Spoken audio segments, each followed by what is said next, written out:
Klay Thompson signed to the Miami Heat. But what if we put his teams in reverse? He'll be starting his career in Miami, followed by a stop in Dallas, before finishing his career with the Warriors. In his rookie season, Klay gets to start next to Dwyane Wade, LeBron James, and Chris Bosh. Okay, the wrong Thompson won the Rookie of the Year. At least LeBron won the MVP and the Defensive Player of the Year. The Heat are going to win 65 games. Klay's not going to make the all-rookie first team or second team. That's kind of crazy to me, especially considering he was third in points per game out of all rookies, but he averaged 0.3 rebounds and 1 assist per game. In Klay's first playoff series, they have to go up against Kyrie and Tristan Thompson, who won Rookie of the Year and Sixth Man of the Year. So yeah, he's coming off the bench. That is such a weird spot to be in. Like, Kyrie's literally a rookie. He's on the same team. He's a starter, and he didn't win Rookie of the Year as the Heat make it out in 5. In round 2, they have to face the Nets, so their competition hasn't been great so far. I mean, they have Darren Williams, they have Brook Lopez, so that's solid. Their supporting cast isn't great. I mean, the Heat's really isn't great either, but they have LeBron. But the Bulls have Derrick Rose. This is about to get scary. So far, the Heat have only lost 1 game. The Bulls have lost 2. As the Heat take the first 2 games against the Bulls, they go up 3-0. They're not able to sweep them, or gentlemen sweep, okay? And we might be able to get a close one here. If it goes to a 3-point game, we're gonna hop in. We have a 6-point game. Heat score again. Yeah, they're up 10 with 30 seconds. It's over. And it wasn't even one person. We had 5 people drop 21, including Klay, and he got a rebound, so that's above his rebounding average. But now in the finals, we have to face the Lob City Clippers, who almost didn't make it out of the second round. The Heat are gonna take game 1 against them. Heat also go up 2-0. They can't go up 3-0, and the Clippers tie the series up, which brings us on to game 5. I don't think the Heat have enough time to come back. They had a good fourth quarter. They were just down by so much. LeBron had a triple-double, but it doesn't matter. He shot terrible, and the Heat just lost their 3rd game in a row. But I think they have game 6 in the bag after a really good second half. They won the second half by about 25 points, and once again, we had 5 people drop 20 or more. So as a rookie, Klay gets to go to game 7 of the NBA Finals. But unfortunately, this one's gonna end in heartbreaking fashion as the Clippers come out on top. But Klay's gonna have plenty more chances to win championships, as in his second year, the Heat are the best team of all time. Year 2, Klay's up to 19 points per game. He actually averaged more than 1 rebound. And with the record this good, I am not concerned. The Heat should sweep their way to the finals. Either sweep or lose 1 game, but I'm gonna take things slow just in case. In the conference finals, they have to play Melo and the Knicks. I mean, this team looks decent. Okay, they're gonna take game 1.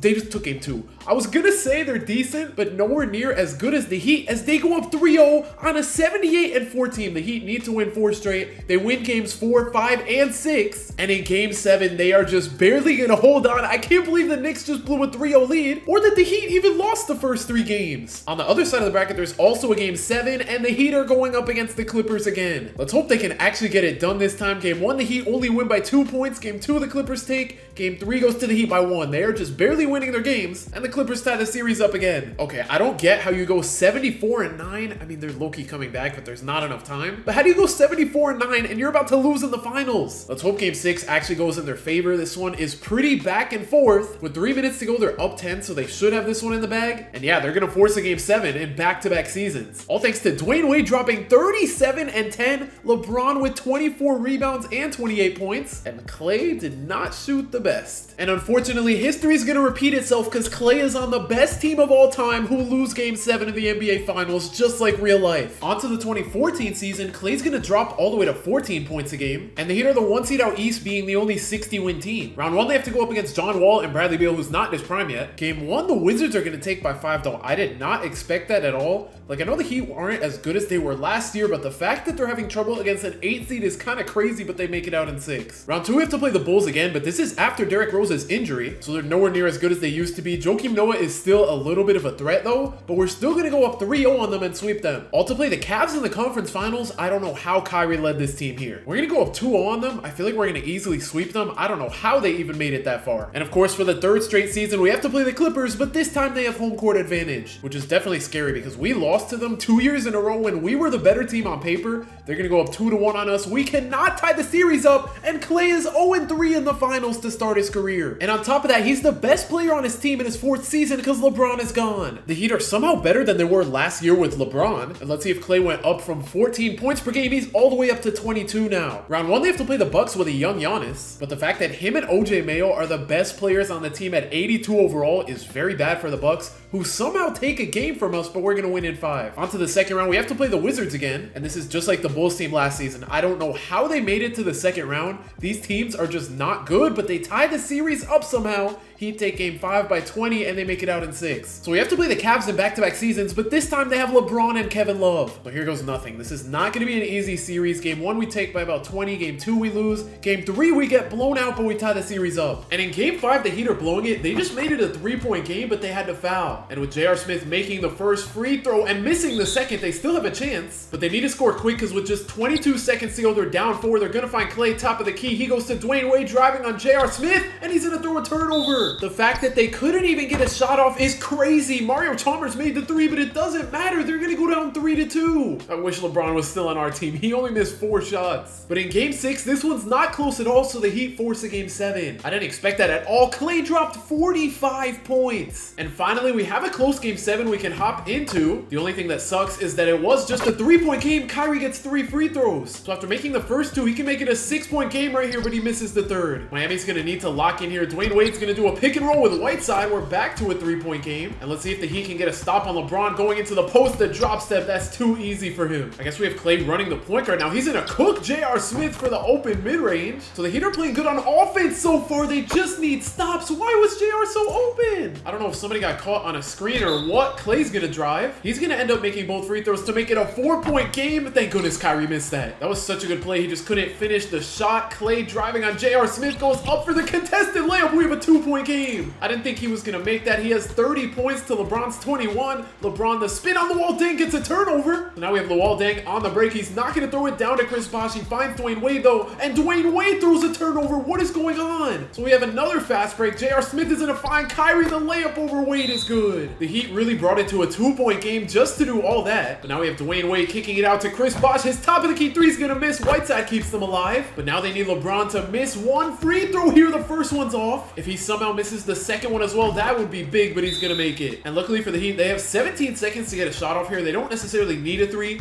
unless they don't score quick enough. Dwyane Wade on the drive. He's getting clamped up by Kyrie. He kicks it out to Chris Bosh, kind of open, and he ties the game up. 93% of people who watch me aren't subscribed, so make sure to subscribe to help me hit my goal of 35,000 subscribers. But the Cavs still have 8 seconds. They have LeBron. I am kind of scared here. Game 7 of the Eastern Conference Finals. LeBron's gonna take the hook, and he's gonna miss. We're going to overtime. And of course, in overtime, the Heat are down. Dwyane Wade making his way into the paint. He's struggling. I'm so happy he didn't go up with that. They're gonna go back to Dwyane Wade though in the post, retreating. Whiteside on the slip. He's not able to find him. Instead, he takes the contested jumper. I don't know why he tried to do that all himself there. Now LeBron is gonna try to do the same thing. He's gonna go up with the fade, and they go up by 5. So Dwyane Wade's gonna have to carry a heavy load here. He's gonna get a wide open 3. He can't hit it, and Bosh can't grab the board. So if the Cavs score here, that's gonna be terrible. I don't know how that wasn't a turnover, but Whiteside's gonna get the block. Okay, Dwyane Wade, you're gonna need to carry here the behind the back. He can't find Whiteside on the slip, even though he's being guarded by Kyrie, bro. That is a crazy mismatch. They're not taking advantage of it. Instead, they're gonna go to Tony Douglas in the corner, using the screen from Bosh. He's gonna take the fading midi. It's good, but that took so much time off the clock. The Heat are gonna full court press here. Luckily, that doesn't get LeBron an open shot. Okay, LeBron is gonna turn the ball over. That's big. Let's see if the Heat can take advantage of the fast break. Dwyane Wade driving, kicks it out. Dwyane gets an open mid-range, and we have a 1-point game. I'm kind of afraid though that Kyrie's gonna make both here. Never mind, he misses the first. I didn't expect that at all. That is huge for the Heat. He's gonna make the second. And now with 12 seconds to go, the Heat don't necessarily need a 3 here, which is big because they have not been going to Klay anyway. Actually, wait, Klay's not even in the game. He must have fouled out. Oh my gosh, Dwyane Wade is forced to pick up the ball, and he's gonna make the layup with 0.7 to go. So much just happened on that play right there. We're either going to double overtime or Kyrie's gonna end it, and he's gonna break the 3. In double overtime, the momentum is shifted towards the Heat. They actually hold the lead over the Cavs for once.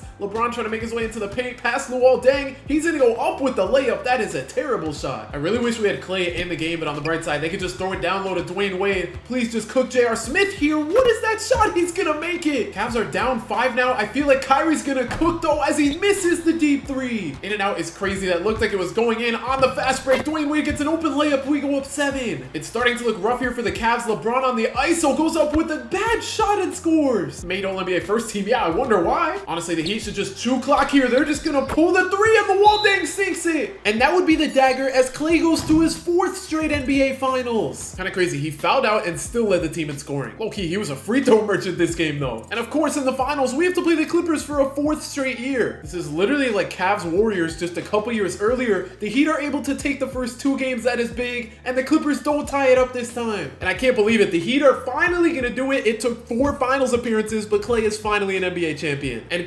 Bosh is gonna walk away with the finals MVP. And for anyone wondering why Klay's overall has been so high, every time I change him to a small forward, because Dwyane Wade's a shooting guard, his overall goes up by like 2. And in season 5, the Heat are gonna win 70 games. Let's see if Klay finally makes an all-NBA team. Not yet. But on the season, he was able to average, just 18 points a game? Shot 48% from 3. I guess he's just not pulling that many shots. But now let's see if the Heat can go back-to-back against Jeff Teague. The Hawks are gonna take game 2. I did not think they would win a single game against us. We're gonna beat them in 5. But just like last season, we have to face the Cavs. They're down to the 4 seed, but I'm still a little scared, I'm not gonna lie. Last season, they were able to take us to 7, and this season, we are gonna gentlemen sweep them. In the conference finals, we have to play Isaiah Thomas and the Celtics. And thank goodness, the Clippers got eliminated on the other side of the bracket. So if we do make the finals, we're finally gonna play someone new. But unfortunately, it's gonna be the Warriors, who have Iggy starting at the 2 without Klay. 1 seed versus 1 seed. Game 1, we're gonna take by 13 points. Game 2, we take, whoa, is that 40 points? That's 30. L math. Game 3, we're gonna win. We're not able to sweep them though. I was gonna hop in to see if Klay can win a finals MVP, but we just got destroyed. 16 points was our leading scorer, and Whiteside's the only person who had 12 or more. Klay shot 4 for 16, Dragic 4 for 14, Dwyane Wade 5 for 16. But that overreaction was all for nothing, as the Heat are gonna win in 5, making Klay a 2-time champion. But once again, he doesn't win the finals MVP. Hassan Whiteside with the finals MVP is like some cursed world we're living in. Every time I see Whiteside, I think of the video of him just running around the Heat locker room. Yo, show me the speed one time. Show me the speed.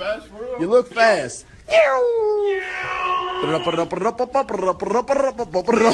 With Dwyane Wade off the team, Klay gets to start at shooting guard for the first time in his career, and with how rough the team is looking, he's the best player on the team again. Hassan Whiteside's gonna win the Defensive Player of the Year, but the Heat are gonna drop all the way down to the 5 seed. That's the first time in a while where they're not the 1st seed. Klay on the season averages 23, and I thought he was gonna lead the league by making 302 3-pointers, but Harden went crazy. In round 1, they have to go up against the Hawks, and this series could go either way. No matter who makes it out of this series, they're probably losing to the 1-seeded Raptors. As the Heat go up 3-0, they sweep, but now it's probably time for us to lose here. We got Klay against DeRozan. Both of them got bought out, like literally today, which is crazy, the day I'm recording this video, as the Raptors go up 3-1 and eliminate us. So for the first time in Klay's career, he's not gonna make the NBA Finals. Klay's still not gonna make an All-NBA team. He's back to a small forward with Dwyane Wade on the team again. And on the season, Klay averaged a career-high 24. The Heat are somehow the 1 seed again. I don't know if the East is just weak or what, and it probably is, because this Nets team on paper doesn't even look like a playoff team. I don't know how they secured the 8th seed. We're gonna sweep them. And of course, in the second round, we have to face Giannis. This is the season before he won his MVP, so he's in his prime, not at his peak yet. Thank goodness we're playing him now and not 1 year later. But hold on, the Bucks just took games 4 and 5. We make it out in 6, but that was a little scary. And in the conference finals, we have to play the Raptors, who knocked us out of the playoffs. They beat us in the second round last season. This season, they might beat us in the conference finals as they go up 3-0 and sweep us. The Raptors really own us, and they won back-to-back championships. The Heat finished as the 5 seed, even though they won 51 games. Let's see how Klay did on the season. He averaged 22, and nice. Now we have to face Giannis at his peak. Last year, I was literally saying, thank goodness we were playing the Bucks now and not a year from now. And now it's a year from now. We're able to tie the series up against them. We take game 5 by 6 points, and we actually beat them to play an 8 seed. How did the Cavs without LeBron even make the playoffs? This team is just not good. No way we lose to them. We lose game 1. Game 2, we're gonna blow them out. Game 3, we lose by 3 points. They go up 3-1. How is an 8 seed doing this? We got a simcast game 6. First quarter, we're losing. We're down by about 20. This is a terrible look for the Heat. We're gonna need to have a big 4th quarter here, and we just lost to an 8 seed. Klay Thompson had himself a game. Dwyane Wade played terrible in his last ever NBA game. Whiteside played bad. Joe Johnson played bad. Bam played bad. We shot 35% as a team. So now we have an 8 seed in the conference finals. They might play a 6-seeded Bulls team. Let me sim this game.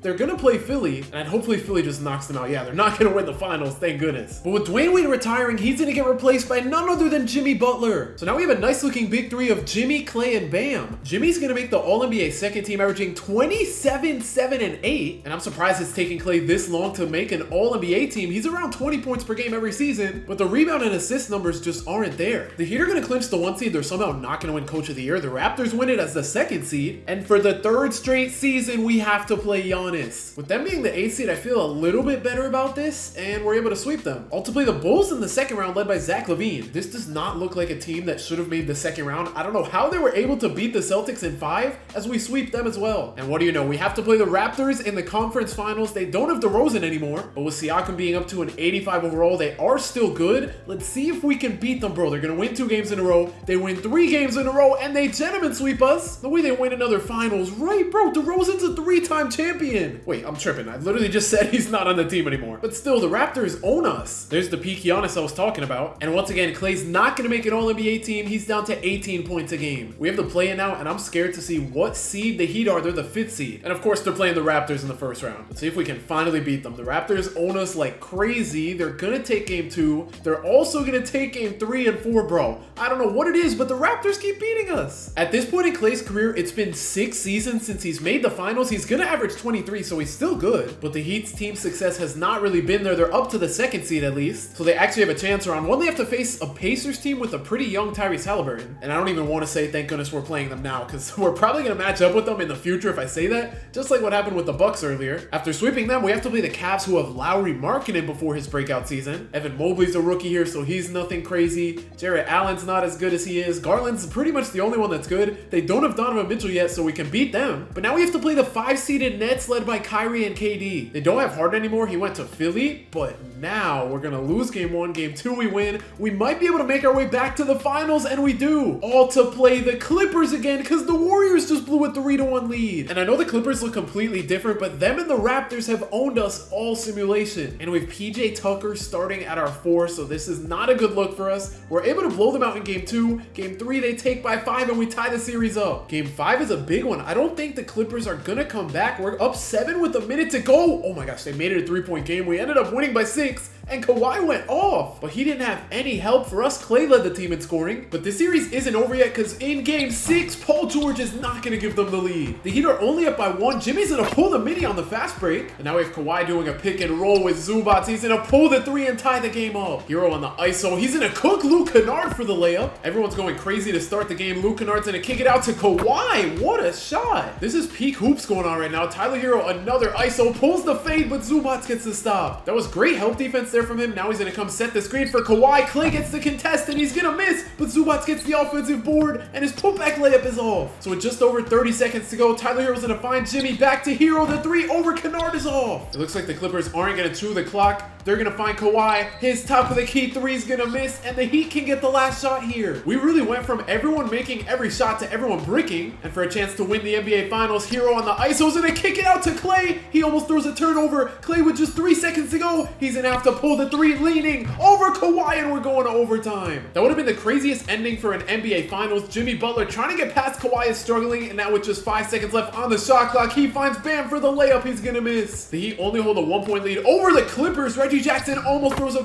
Oh my gosh, he almost threw that turnover. And now the Clippers are going to take the lead. Let's see if Jimmy Butler can get it back. I don't know why he faked that. He should have just pulled the first shot. Reggie Jackson leading the break, throws it to Kawhi. Kawhi the behind the back, trying to get past Jimmy. He's going to body him. He kicks it back out to Reggie Jackson, and his 3's off. Jimmy's going to kick it out to Klay, to PJ Tucker, to Lowry. Everyone's touching the ball except Bam. They're not going to throw it to Bam. Okay, they are, but now we have 5 seconds to go. PJ Tucker's going to use the screen. He finds Klay for the last second attempt, and his 3's good. The Clippers still have 40 seconds to make something happen, though. Down 2, Kawhi's going to tie the game up. He have 39 seconds to go. I thought they were going to get a 3 off there, but with Klay being past the line, that shot ended up being contested, and with him missing, the Clippers can take the lead here. Kawhi trying to make it past Jimmy. I don't know what he's cooking up right here. Sizing his way up to get into the paint. Bro's literally cheesing as an AI, and he gets an open layup from it. So now to either win the NBA Finals or to force double overtime, Klay's going for the win, and it's in and out. The Clippers force a game 7. I'm not mad at that shot. That was a great look. Bam and Klay both went off. Jimmy did not shoot great, and no one could stop Kawhi. So just like old times, we have a game 7 of the NBA Finals against the Clippers. And just like old times, the Heat are going to lose to the Clippers, moving Klay's finals record to 2-4. In the 2023 season, Klay's going to average 19 points a game, and the Heat are looking very underwhelming. They are a play-in team, but in real life, they went from the play-in to the finals this year. But first, let's see if they can make it out of the play-in. Okay, they're going to lose that first game. Watch them not even make it out. Second game, they're going to lose. So I was doing all that talk for nothing. So I think that's officially the first time in Klay Thompson's career where he didn't make the playoffs. But that's a one-season thing because the following season, the Heat are the 5 seed. Klay Thompson still hasn't made any All-NBA teams. He's going to average 19 with 5 rebounds and 4 assists. Where was this earlier? If he had these averages this season where he averaged like 24 points a game, he probably would have been All-NBA 3rd team. Well, just like I said, we're playing the Pacers where Hallie's at 90. And on top of that, Siakam is an 89. He owned us when he was on the Raptors. Let's see if they can change with him being on the Pacers. We can't go up 3-1 against them, but we can go up 3-2 and make it out in 6. In the second round, we have to play the Knicks, but they don't have Cat, and they almost lost in the first round. The Hawks, who were originally the 10th seed, took them to 7. So we actually have a chance here. Game 1's gonna go to them by about 10 points. Game 2, they're gonna blow us out. Game 3, we win by about 10. We're able to tie the series up. Game 5's a big one. We're gonna get blown out. We do force a Game 7 though, but in that Game 7, the Heat are struggling. They did just make it a 3-point game, but they only have 40 seconds to go. Brunson trying to cook Rozier. He's gonna kick it out to DiVincenzo when his 3 is good. Jimmy's gonna have to speed things up here, passing half court, trying to drive on OG Anunoby. What a crossover. But now the Heat are gonna have to foul. It's Brunson at the line. He's gonna make the first, and to put the Knicks up by 6, his second free throw's good. So the Heat have no timeouts, 31 seconds to go, down 6. They're gonna need a big shot here. Jimmy on the ISO, the behind the back. He almost, he does get a turnover. And now Jalen Brunson on the break's gonna ice the game with the layup. They had a legit chance, but that ending was not it. But that would be Klay's last game in a Heat jersey as he's gonna join the Mavericks. But even without Luka, the Mavericks are gonna win 66 games. I didn't expect that at all, especially with Luka finishing 2nd in MVP. And even with Klay being all the way down to a 79 without this +1, he still averaged 20 points a game. Of course, in round 1, Klay has to play the Clippers. At this point, they don't have Paul George anymore, but they do have James Harden. The Mavericks are gonna take the first 2 games against the Clippers, but the Clippers tie it up. And I don't know what's going on, but in Game 5, whoa, the Mavericks just made it a 5-point game. If they bring it within 3, we're gonna hop in, but they're gonna lose. They're gonna win Game 6, but they should definitely not be going to a Game 7 against the play-in team. Game 6, Klay came to play, bars. And in Game 7, Klay, Anthony Davis, and Kyrie Irving are gonna hang on. And this time it was Kyrie that led the team. On to round 2, we have to face the MVP and Nikola Jokic, who just put up the most insane stat line ever. And I'm scared for how this is about to go. Game 1, the Nuggets are gonna take by about 10 points. Game 2, we take by 15. Game 3, they take by just 4 points. We blow them out in Game 4 to tie the series up, all because Kyrie had 48. And I'm scared for Game 5. Here we go. We're gonna win by about 10 points and we make it out in 6. So now we have to face the Wolves led by Anthony Edwards and Julius Randle. Kind of crazy. Both of their big men are not on the team anymore. Randle's on the Nets now. Nas Reed's on the Hornets now. We're gonna take Game 3 and we take a 3-1 lead. We're back in the NBA Finals. And by we, I mean Klay, not the Mavericks. I have no idea how this 6-seeded Bulls team made it here though. Their best player's an 85 overall. They definitely should not be here in the first place. Let's see if Klay can win championship number 3, and he does. I'm so surprised they won it without Luka. Let's see if the Mavericks can run it back. Cooper Flagg's gonna win Rookie of the Year, but the Mavericks are the 4th seed. Kind of crazy considering they won the championship last year, but they don't have Anthony Davis anymore. Before I forget, let me take a look at Klay's points per game. He averaged 21. Kind of crazy as an 80 overall. In the first round, they have to go up against the Warriors. Game 1, they win by 13. Game 2, they're gonna lose. They don't even put up 90 points. Game 3, they can't put up 100. Game 4, they're gonna blow out the Warriors though. Game 5, they win by 15, and we're going to a Game 7. And this one was back and forth pretty much all game, but the Mavericks are gonna get the last laugh. They only won by 3, but I will take it. Klay led the team in scoring. He didn't shoot the best, but hey, a win's a win. Round 2, we have to play Ant and Julius Randle again, and here's where things are about to get wicked. Game 1, we lose by 10. Game 2, we're gonna win surprisingly. Game 3, we lose by just 8 points. We tie the series up, so this is still anyone's series as we win Game 5. No way we make it to the conference finals as a 4 seed. We're going to back-to-back Game 7s. We just got blown out because Anthony Edwards almost dropped 50. And in Game 7, this one could go either way. We're all tied up with 2 minutes to go. Kyrie trying to cook DiVincenzo. Please just don't go up with the layup. I had a feeling that would happen once he didn't stop backing him down as McDaniels misses the 3. Kyrie's going to slow it down and not take advantage of the break here. He's going to pull the contested mid-range. If we lose the game, it might have to be blamed on him. Julius Randle on the break takes the layup over Kyrie and the Wolves go up. 3rd time's the charm. Let's see if Kyrie does something stupid here again. He's gonna pull the midi and he ties the game. But now we have Anthony Edwards. He's gonna try to put Klay on an island here. He's gonna run right past him. I don't know how he didn't get an open shot from that, but now he has another chance to spin the layup. They go up by 2. Anthony Edwards has 43 points right now. He is absolutely cooking. Kyrie's not gonna do the same. It looked like he had an open layup there. I don't know why he didn't take it. He is gonna get another chance though. The Hezzy, he's getting locked up by D. DiVincenzo when he throws a turnover. That was such a bad pass. Jaden McDaniels is going to throw it to Anthony Edwards across the court. The half spin. He's going to get by Cooper Flagg, and the Wolves go up by 4. So now with just 34 seconds to go, the Mavericks are going to need to score here. They're going to throw it into Kyrie. The step back mid-range over DiVincenzo's going to miss. That is such a bad way to go out. Kyrie really shot them out of the game. But that would be Klay's last game in a Mavericks jersey as he joins the Golden State Warriors. I totally forgot. Reese Shea is on the Mavs now. He just won the most improved player. And on his new team, Klay was able to average, 12 points a game. But to be fair, this is the first time in his career where he's coming off the bench. And on top of that, the Warriors are a play-in team. They're not even going to win the first game. So with Klay's teams in reverse, he's going to retire as a 3-time champion with a negative finals record, over 25,000 career points putting him 25th all-time, and 4,100 3-pointers putting him 2nd all-time behind Steph Curry. Subscribe if you enjoyed, and if you want to see me put Giannis's teams in reverse, click the video on the screen right now.